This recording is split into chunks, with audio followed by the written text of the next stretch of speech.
ustazah, saya tak mampu dah nak buat baik pada suami saya perangai dia gini-gini. Puan, kita taat suami kerana Allah, bukan kerana suami. Yang bagi pahala Allah, bukan suami. Dan apabila tahap suami tak menghargai puan, suami menyakiti puan tapi tetap puan boleh berkhidmat kepada dia, ini tahap ketaatan yang sangat tinggi. A'udzu billahi minasyaitonir rajim. Ramai orang perempuan tak puas hati Tuan Haji. Dia kata, kenapalah orang perempuan ni sikit-sikit kena taat pada suami. Kenapa besar sangat ke suami tu? Suami tu kan manusia biasa. Masa bercinta awal-awal kahwin tu kan sayang-sayang, betul kan? Lepas tu melayang-layang, lepas tu lempang-lempang. Na'udzubillah min zalik. Maksudnya patutnya sampai ketua saling sayang menyayang. Nak sebut tu, kadang orang perempuan tanya soalan ni sebab dia tak faham. Bila dia kata ustazah, dia pun manusia biasa macam saya juga. Bahkan suami saya tu lagi tak ada ilmu, dia malah belajar. Suami saya tak pergi ngaji, saya pergi ngaji. Suami saya sekian-sekian, saya rasa macam tak layak dah saya nak taat pada dia. Macam tu. Lepas tu dia berhujah pula, firman Allah, kan Allah sebut ar-rijalu qawwamuna 'alan nisa, lelaki tu lebih kuat, lebih gagah, lebih kuat berbanding wanita. Kemudian firman Allah tu disambung dan dia dilebihkan bahagian tertentu berbanding isterinya bagi wanita kerana dia telah menunaikan hak-hak tertentu kepada isteri. Lalu dia pun berhujah, dia kata, sekarang suami saya tak tunaikan hak dia sebagai suami, jadi saya wajib taat tak? Tahu tak, ayat-ayat ni sebenarnya banyak dimasukkan oleh sister in Islam. Kalau grup-grup sister Islam dengar ni, mungkin dia marahlah. Saya nak sebutkan banyak ayat-ayat. Orang datang jumpa saya, isteri ni cakap, ustazah, betul tak? Poket suami, poket isteri. Poket isteri, poket isteri. Ber duit suami, ber duit isteri. Ber duit isteri, ber duit isteri. Betul ke? Faham tak? Duit suami, duit isteri juga. Duit isteri, duit isteri. Betul ke? Yang kedua, kadang ada orang sebut, ustazah, betul kan semua kerja rumah suami patutnya buat? Tapi benda ni ada jawapan syarak. Semua ada kepuasan. Pasal harta isteri tadi, pasal bab kerja rumah, Masya Allah. Semua ni sebenarnya memang kalau kita fikir, ustazah ni topik macam biasa je ni, boring dah tajuk suami isteri bab ni, semua orang kupas. Tetapi kita ni daripada kita start nikah sampai mati, isu ni yang kita hadap setiap hari. Dan ini memang yang kita hadapi, yang kita kena jelas supaya kita ni tak tersalah pegang. Ada yang berhujah, lelaki yang kuat saja ustazah, ada ciri-ciri kelakian, sifat-sifat sekian yang wajib kita taat. Kalau dia dah hilang ciri-ciri tu, maksudnya kita tak wajib taat. Banyak hujah yang macam ni saya jadi bimbang. Orang muda datang kata gini. Suami dia macam. Baiklah, yang pertama tadi tu, bab nafkah, bab duit tu. Memang betul secara zahirnya harta suami bukanlah kata itu juga hak milik isteri, tapi suami wajib memberi nafkah sekian-sekian. Kalau suami tak bagi, berdosa. Kalau suami tak mampu nak bagi, isteri dah ada duit belanja, isteri redha, maka tak berdosa. Ini banyak berlaku hari ini. Suami gaji kecil, isteri gaji besar. Isteri dia berpakat, isteri yang bayar rumah, bayar ni, suami bayar ni, mereka sepakat dan isteri redha. Bahkan suami tak mampu nak bagi duit belanja tambahan pada isteri redha. Sampai dah kahwin 30 tahun, tiba-tiba suami cakap, yang abang nak kahwin lagi. Contoh ya, contoh banyak kes hari ni. Saya nak sebut pasal tu tadi. Kalau setelah 30 tahun, isteri ni datang, ramai isteri datang, ustazah, saya tak redha apa yang saya dah bagi selama ni. Faham tak? Sebab mula suami ni nak ada perempuan lain, nak nikah lain, isteri sangat terluka. Ustazah, saya tak redha dengan apa saya bagi selama ni. Berapa tahun dah berkongsi hidup, susah payah 30 tahun ustazah. Saya tak sanggup dan saya tak redha apa yang saya dah bagi, pengorbanan saya tak pernah berkira semuanya ni sebab saya rasa hari ni saya dikhianati. Kedua, dia kata, ustazah, boleh tak saya nak tuntut semua daripada suami saya? Saya nak kira balik anggaran berapa saya nak tuntut semua. Sebab kalau ikutkan itu tanggungjawab dia, tapi dulu saya ni sangguplah korban apa saja. Sebab kita susah payah bersama. Saya cakap begini, bukan mudah ya. Orang yang berada dalam keadaan begini bukan mudah. Bukan semudah kita kata sabarlah puan, redhalah puan, payung emaslah puan. Tak, cik. Sebab apa? Ia bukan sesuatu yang mengambil masa sekejap. 30 tahun dibina, setia, berkhidmat, berkorban apa saja. Ini soal hati, dan Islam sangat meraihkan soal perasaan. Antara kewajipan suami terhadap isteri terhadap suami, menjaga hati, perasaan, menghormati hati, perasaan pasangan. Itu antara hak. Jadi saya kata puan begini, puan nak tuntut, puan tak boleh tuntut. Kalau puan pergi mahkamah syariah nak tuntut balik semua, tak boleh tuntut. Kenapa Ustazah? Sebab puan bagi dulu dalam keadaan redha. Puan redha tak dulu? Redha lah Ustazah, masa tu bahagia. Tapi hari ni saya tak redha. Puan hanya boleh tak redha dengan apa yang berlaku hari ini, tapi yang lepas puan tak boleh nak tuntut balik. Suami kata dulu isi saya bagi, suka rela, saya tak paksa. Dulu isi saya bagi redha dengan kerelaan hatinya. Maka kalau pergi ke mahkamah pun puan tak boleh tuntut. Ya Allah Ustazah, macam tu ke? Habis tu apa yang patut saya buat? Puan sebut depan Allah, puan cakap, ya Allah, aku redha dengan apa yang taklah aku beri selama ni, jadikan ia satu sedekah daripadaku. Sebab puan menghimpun 30 tahun pahala sedekah. Kalau disebut dalam hadis Nabi SAW, wanita muhajirin yang bernama Zainab, suami dia nama Abdullah. Dia bila dengar Rasulullah kata, wahai para wanita, hendaklah kamu bersedekah. Sebab Rasulullah kata, aku melihat ramainya penghuni neraka itu di kalangan kamu. Wahai para wanita, hendaklah kamu bersedekah dan banyakkan istighfar. Kalau dalam kitab ini, itu wasiat yang pertama Rasulullah beri. 50 wasiat Rasulullah untuk wanita. Hadis yang pertama berkenaan dengan wasiat yang pertama Rasulullah kepada para wanita. Wahai para wanita sekalian, aku melihat ramainya di dalam neraka itu di kalangan kamu. Maka Nabi bagi 2 pesanan. Perbanyakkanlah sedekah. Yang kedua, perbanyakkanlah istighfar. 2 tu wasiat Rasulullah SAW. Kemudian bila disebutkan tentang perbanyakkan sedekah, para wanita ketika itu duduk fikir, macam mana aku nak bersedekah dalam keadaan diriku ni yang serba kekurangan pada harta. Lalu Zainab pun terfikir, lalu dia tanya suami dia bernama Abdullah. Ini bukan Zainab anak Nabi ni. Wahai suamiku, boleh tak kamu tanyakan kepada Rasulullah, adakah aku memberi kamu makan dan anak-anak makan dikira sedekah? Isteri ni yang masak-masak ni, kita ni kan. Lalu Abdullah jawab apa? Tanyalah sendiri kepada Rasulullah. Orang lelaki macam tu lah kan. Babang tolong tanya Ustaz, tanyalah sendiri. Jadi Zainab ni pergi ke rumah Rasulullah, duduk depan pintu. Kemudian dia nampak ada seorang lagi wanita Ansar nak tanya soalan yang sama. Kemudian nampak Bilal nak masuk ke rumah Rasulullah. Dia kirim soalan tu pada Bilal.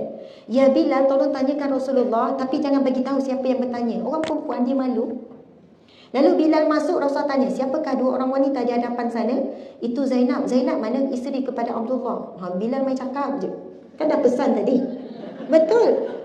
Tapi dalam bab ni tak menjadi salah pun Bilal bagi tahu, sebab bukan beliau ahli. Orang perempuan macam tu, tanya Ustazah, tapi jangan cakap saya tanya. Kadang orang perempuan tanya soalan, Ustazah saya nak tanya soalan bagi pihak kawan saya. Padahal soalan dia. Itu normal. Lalu Rasulullah jawab apa? Ketahuilah bagimu, wahai para wanita sekalian, kamu memberi makan kepada suami dan anak-anak, masak dan sebagainya. Bagi kamu 2 sedekah. Sedekah qarabah. Dan yang kedua sedekah jariah, yang mana pahalanya tak akan putus sampai kiamat. Allahu Akbar. Sebab itu seorang isteri dikata, Ustazah saya tak mampu dah nak buat baik pada suami saya perangai dia gini-gini. Puan, kita taat suami kerana Allah, bukan kerana suami. Yang bagi pahala Allah, bukan suami. Dan apabila tahap suami tak menghargai puan, suami menyakiti puan tapi tetap puan boleh berkhidmat kepada dia, ini tahap ketaatan yang sangat tinggi. Nak taat suami yang baik itu mudah. Nak taat suami yang zalim itu sangat payah. Tapi hadis Nabi SAW, kesabaran itu mengikut tahap kesabaran. Pahala sabar itu mengikut tahap ujian. Jadi orang nak taat dalam keadaan dia diuji, lagi payah, lagi berat. Tapi pahalanya lagi besar. Saya selalu bagi motivasi isteri macam ni, saya kata, Puan tetap berkhidmat pada suami 20 tahun, 30 tahun. Ustazah, suami saya garang. Suami saya sampai tua sekarang, dia masih maki hamun saya. Kenapa dia tak nak berubah? Suami saya masih lagi pukul saya. Saya dah umur dekat 60 Ustazah. Kadang dia ambil penyapu, dia boleh pukul lagi saya. Saya dah tua Ustazah, saya tak larat. Saya tanya puan, habis tu puan nak minta pisah ke? Makcik nak minta pisah ke umur kat 60 kan? Saya dulu Ustazah bertahan sebab anak-anak. Ada kes tu dia tak boleh datang melalui telefon, kita pergi rumah lumpuh kaki. Sebab kena dera dengan suami. Bertahun-tahun kena dera. Lumpuh Nak kata, ya Allah puan, kita pergi ke rumah, buat kaunseling di rumah, buat runding cara. Sebab sampai tahap dia nak minta cerai dengan suami. Macam-macam kes, ibu-ibu sekalian. 3 kali gugur suami pijak. Kalau saya nak ceritalah kes tu kan, kalau nak buat iktibar ya, sebab mungkin di sini ataupun yang dengar secara live ni, rasa hidup kita sangat dahsyat, sangat teruk kan. Sebab kita cakap bab rumah tangga ni. Dia seorang guru, bukannya orang yang tak berpelajaran. Dia ada ijazah, anak 8 orang. Dekat nak pencen, umur masa 55 macam tu. Suami pegawai kanan kerajaan, maksudnya orang besar jugalah, pegawai lah. Dia datang nak minta fasakh. Saya kata, kenapa puan? Kan pengaji kan? Kenapa puan nak minta fasakh? Saya tengok file dia, puan ada anak 8 orang. Sabarlah puan, sebab saya tak tahu cerita dia apa ni. Bertahan je lah, sabarlah, janganlah fikir sangat. Saya ingatkan dia ada orang perempuan lain, suami ada perempuan lain. Ustazah, tibalah masanya. Saya nak solat dengan tenang, saya nak baca Quran dengan tenang. Saya buat keputusan adalah untuk cari ketenangan. Saya kata, kenapa? Cuba cerita. Ustazah, saya didera daripada tak kahwin sampailah sekarang. Perkahwinan hampir 30 tahun. Saya tanya dera macam mana? Ustazah, 3 kali saya sepak terajang, suami pijak perut saya, 3 kali saya gugur. Dia bawa report doktor, dia bawa report polis. Kemudian ustazah, biasa maki hamu segala binatang tu biasa. Rambut ditarik tu biasa. Ditarik, turun tangga, kepala ke bawah. Kalau bergaduh je tidur luar rumah, tanpa saya tak boleh ambil tudung. Orang jiran lalu nampak. Saya dipukul di sepak terajang depan anak. Saya pernah dijirus dengan minyak untuk dibakar hidup-hidup. Memang dahsyat, memang dahsyat. Lepas tu saya kata, puan bertahan selama ni kenapa? Dia kata, ustazah dia punya anak-anak berbaloi tak? Dia kata, ustazah tak berbaloi. Separuh anak dia sakit jiwa, sakit mental. Tekanan tengok ibu dia diseksa, didera. Separuh lagi ikut perangai ayah, kasar, maki hamun dia juga. Dia kata, ustazah, saya berdoa dengan Allah Subhanahu Wa Taala hampir 30 tahun. Saya orang yang dizalimi. Kenapa Allah tak makbulkan doa saya? Faham tak? Kan kita pegawai dizalimi, doanya makbul, betul kan? Lepas tu dia tanya, yang kedua, ustazah, sia-sia pengorbanan saya. Saya mengharapkan Allah akan ubah suami saya. Kalau Allah ubah suami saya, bagi hidayah, saya maafkan suami saya. Saya kata, macam mana puan boleh bertahan dengan suami macam ni? Tahu tak jawapan dia apa? Ustazah, saya tahu suami saya ni memang dibesarkan dengan didera oleh ibu ayah dia. Biasanya macam tu. Orang yang dibesarkan dengan kasih sayang takkan mampu nak pukul orang lain. Tapi dia juga adalah mangsa dera. Sebab saya lihat dia sebagai pesakit. Jadi saya mengharap suatu hari dia akan pulih daripada sakit dan dia mampu nak sayang saya. Sebab suami tak nak lepas, suami sayang. Tapi itu cara dia. Maksud kadang-kadang dia tak boleh. Dia lepaskan trauma tu. Mental torture yang dia kena daripada kecil tu. Didera oleh ibu ayah dia. Nampak kan? Saya tu kadang-kadang kita dengar tu kisah orang dera, mesti ada cerita sebalik, latar belakang. Saya bukan nak kongsi pasal cerita tu. Cerita terlalu banyak cerita. Saya nak kongsi bagaimana wanita ini boleh sekelip mata rasa bahagia daripada derita 30 tahun. Masa tu saya pun menangis sama. Saya kata, puan, saya tak tahu macam mana nak sejukkan hati dia. Saya cuma masa tu minta, ya Allah bagilah petunjuk ni. Pasal dia minta fasakh, saya memang proceed. Kita bantu. Sebab memang dia layak. Dia cukup bukti, dia cukup saksi. Tapi nak bagi dia rasa ini bukan suatu yang sia-sia. Dan Allah tak menzalimi dia. Allah tak menzalimi dia. Saya kata, puan, bagaimana sekiranya 30 tahun puan nikah ni, puan kahwin dengan suami ni, 30 tahun puan diuji dengan suami ni, Allah bagi syurga. Subhanallah. Apa pendapat puan? Puan rasa macam mana kalau Allah bagi syurga hasil daripada 30 tahun ni? Lalu dia pun angkat muka. Dia kata, ustazah, dia kesat air mata, betul ke ustazah? Biar betul ustazah. Syurga Allah. Dia tanya soalan tu. Saya ni kata, ya puan, pegang tangan dia, ya puan, syurga Allah, insya-Allah. Sebab ini bukan janji saya. Ini janji Allah. Allah berfirman dalam Al-Quran, innama yuwaffas sabiruna ajrahum bighairi hisab. Sesungguhnya pahala sabar itu tidak ada batasannya. Dan puan bersabar 30 tahun. 30 tahun Allah menahan doa puan adalah untuk puan menghimpun pahala sabar selama 30 tahun. Dan puan bersabar bukan benda yang ringan, benda yang berat. Allah sebut, innallaha ma'as sabirin. Allah bersama dengan orang-orang yang sabar. Kedudukan puan bukan bersama dengan manusia, tetapi di sisi Allah. Puan akan hidup di sisi Allah, di syurga Allah. Allah berfirman lagi, salamun alaikum bima sabartum. Salam sejahtera ke atas kamu disebabkan sabar kamu di dunia dahulu. Walaupun pada fikiran kita, kita kata wanita ni tak cerdik. Kalau kita di tempat dia setahun 2 tahun, kita minta cerai dah. Kita tak tahu kenapa dia buat pilihan begitu. Tapi hakikatnya itu adalah kehendak Allah, perancangan Allah. Tahu bila kita sebut macam tu, dia kata, Ustazah, kalau betul syurga Allah, saya maafkan suami saya, Ustazah. Berbaloi apa yang saya lalui 30 tahun ini, kalau benar syurga Allah. Dia wanita yang baik, jaga solat, jaga aurat, selalu baca Quran. Dia kata Al-Quran dengan solat tu kekuatan dia selama ni. Ustazah, bagi saya ada masa tak nak pulihkan anak saya. Saya kata tidak pernah terlambat. Selagi mana puan jadi seorang ibu, puan ibu selama-lamanya. Maksudnya insya Allah anak-anak puan akan pulih semula. Anak yang sakit, anak yang kasar, sebab dibesarkan suasana macam ni. Bukan kita kata dia wanita yang lemah, ketakutan apa. Tak guna kita cakap benda tu. Lepas tu kita nak bagi tahu macam ni kepada lelaki ataupun wanita yang diuji dalam perkahwinan. Suami pun ramai diuji dengan isteri yang curang je. Kes saya pun ada beberapa kes suami didera oleh isteri, memang ada. Dia datang, badan dia sadar, dia kata, Ustazah, saya malu nak cakap. Tapi saya cakap depan Ustazah, saya kena dera dengan isteri saya. Saya ni tak percaya, tengok dia sadar. Faham tak? Dia kata isteri saya bila dia pukul saya, dia guna benda-benda keras. Sebab orang perempuan tak kuat dengan tenaga, dia guna benda keras. Saya nampak macam ni, dia kerja guard security, bukan guard security ni, macam jadi guard, bodyguard kepada orang kaya, ikut maksudnya untuk ni. Bukannya yang biasa-biasa. Saya memang dilatih, badan saya sebab tu kuat, tapi saya kalah dengan isteri saya. Dan sampai tahap, dia kata saya pernah kena tikam. Tapi saya pergi dekat hospital atas dasar kecelakaan saja. Maksudnya accident. Saya malu kalau orang tahu saya kena dera dengan isteri. Tapi datang jumpa saya, dia kata gini-gini, saya kena mengakulah, saya minta Ustazah panggil isteri saya. Nak kata, memang nampak tu, tapi hati ada taman. Betul kan? Saya nak sebut kepada suami yang bersabar kepada isteri. Isteri curang, ramai suami mengadu, Ustazah, ini kali kelima isteri saya curang ni. Ini kali kelima saya tangkap isteri saya dengan lelaki lain, tapi mampu memaafkan. Saya bagi peluang lagi pada dia.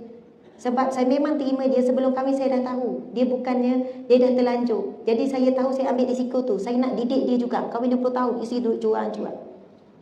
Bukannya suami tak tahu. Hari ini memang heboh pasal suami curang dan sebagainya. Saya nak cakap hampir sama. Na'udzubillah min zalik. Lelaki curang, suami curang. Pada suami yang sabar dengan isteri, isteri sabar dengan suami, insya-Allah selagi mana anda sabar, anda redha dengan ujian tersebut. Bukan kata jangan minta, tak boleh dicerai. Orang yang memilih sabar ni kan, yang milih teruskan juga walaupun diuji ni, insya-Allah mudah-mudahan di akhirat kelak anda di kalangan orang yang beruntung. Yang mana akhirnya anda akan berkata kepada Allah, ya Allah, beruntung aku diuji di dunia dahulu. Sebab Allah sedang memperlihatkan indahnya syurganya. Allah sedang melihatkan istananya di syurga Allah Subhanahu wa taala. Sebab itu disebutkan dalam satu hadis Nabi mafhum yang berbunyi, sekiranya manusia itu tahu nilai doanya dimakbulkan di akhirat, manusia tidak mahu doanya dimakbulkan di dunia. Sebab itu hikmah Allah tak makbulkan doa kita. Kita nak suami macam ni, nak isteri macam ni, Allah simpan, Allah tangguh sampai hujung. Ustazah dah tua macam ni, suami tak nak berubah. Sampai bila Ustazah? Mungkin sampai mati aja. Sebab apa? Allah nak kita himpun pahala sabar. Ada satu riwayat, satu kisah Nabi Musa alaihi salam. Nabi Musa melihat ada seorang lelaki yang baik, lelaki yang soleh. Lalu dia diserang oleh binatang yang buas sampai terkeluar isi perut dia. Lalu Nabi Musa pun berkata kepada Allah. Nabi Musa kan kalamullah, dia banyak berkata-kata pada Allah. Ya Allah, kenapa orang baik, orang soleh selalu diuji begini ya Allah? Kemudian apa jawapan Allah kepada Nabi Musa? Hamba-Ku itu meminta suatu darjat di sisiku. Suatu darjat, satu kedudukan. Kita minta darjat apa di sisi Allah? Darjat orang-orang soleh, betul tak? Darjat orang yang beriman, darjat orang yang bertakwa, yang dijamin syurga, diharamkan neraka. Kita nak darjat penghuni syurga Allah. Lalu Allah menyambung lagi, Allah berfirman lagi, Allah kata, tetapi kerana amal solehnya, solatnya, ibadahnya tidak mampu menyampaikannya kepada darjat yang dia minta, maka aku mengujinya. Kerana bila dia sabar dengan ujian, sabar ujian itulah boleh menaikkan darjat yang dia minta. Subhanallah. Betul atau tidak? Kita ni, kita punya ibadah sangat kurang. Kita punya baca Quran sangat kurang, solat malam sedekah sangat kurang.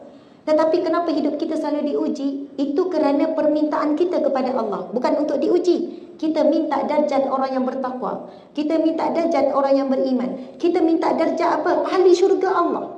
Allah nak bagi pada kita, Allah nak makbulkan permintaan kita. Tapi bila Allah tengok amal soleh kita sangat sedikit, bahkan banyak yang tak ikhlas, sedikit, kurang ikhlas pula, lalu Allah nak juga makbulkan doa kita, akhirnya Allah bagi kita ujian untuk kita capai darjat yang kita harap daripada Allah Subhanahu wa taala. Masya-Allah, Allahu akbar.